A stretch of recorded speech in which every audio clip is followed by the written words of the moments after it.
always think positive and always thanks to God. You know what? No matter what happened in your life, stay strong and going strong because end of the day, yun, end of the day, natapos isama mo na yung bad or hindi maganda sa nangyari sa araw na yun. Kaya, ayan, may nakasilip na bata. Ayan, lagi lang, madalang na ako ngayon mag-front ang camera kasi parang nawalan ako ng self-confidence para front of the camera for makita yung mga, yan, kasi nawalan ako ng kumbaga parang tiwala sa sarili, parang tapos nagkaroon pa ng mga sinusunod na problema. May batang nakasilip, kaya yan yung isa sa mga, um, ano ba tawag dito, parang hindi ako makapaggawa ng mga content or mga videos o makapag-live ng, ng ganito in the front of camera kasi nga, ayan, katulad niyan. Katulad ng aking mga angel. So, talagang makukulit sila, di ba, bawal ang bata. So, kaya tiis-tiis lang ako sa silent life na kung ano-ano yung mga nilalagay ko dyan. Tulad ng yan, flower, o di ba, kasi busy na.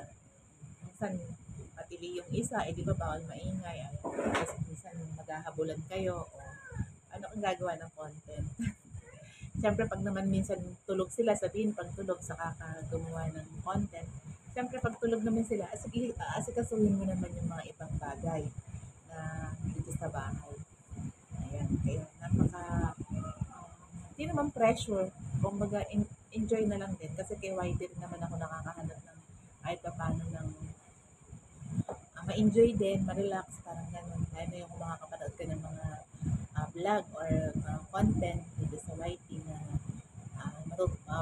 ma-encourage ka para din magpatuloy para yung pinasok natin dito sa YT Works. Ayan.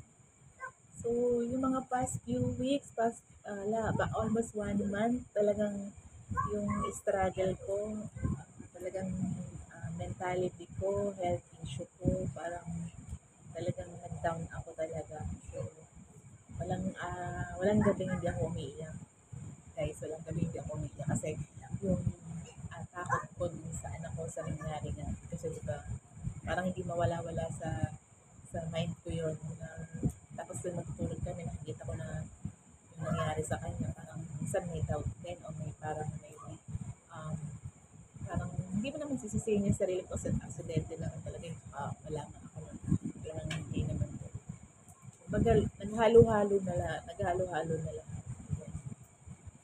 Sinishare ko lang din po ito para din po wala lang, maging updated din lang din po ako sa mga, ayan o, katulad niyan. Katulad niyan, guys.